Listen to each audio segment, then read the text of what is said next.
үндсэн хууль, үндэсний аюулгүй байдлыг үзэл баримтлал хөлийн тухай хуулийг зөрчөөд хөлийн зурсад байрлах 10 хөлийн боомтой орчимд улсын хилээс 1-2 км-ийн зайд байрлалтай нийтдээ 34,227 газар ашиглуулах шийдвэр гарсан өдөр тодорхой боллоо.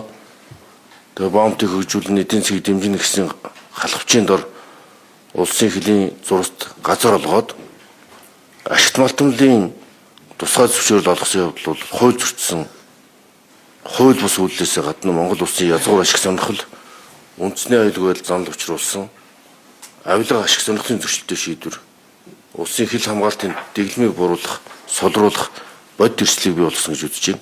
Юм ч бас Монгол улсын ерөнхийдөө засгийн газар энэхүү хууль бусад үйл ажиллагааг хэрхэн зөвшөөрч болохгүй. Тийм учраас энэ засгийн газрын зүгээс хөлийн зурсад олгогдсон тэр 54 лиценз түүний ашиглалт ашигт малтмлын бүхий л тусгай зөвшөөрлүүдийг нэг хүчлэн шалга хууль зөрчиж ирэх мэдлээ хэтрүүлсэн шийдвэр гаргасан зөвшөөрөл олгосон дэмжсэн албан тушаалтнуудад хуулийн дагуу хариуцлага тооцох хэрэгтэй.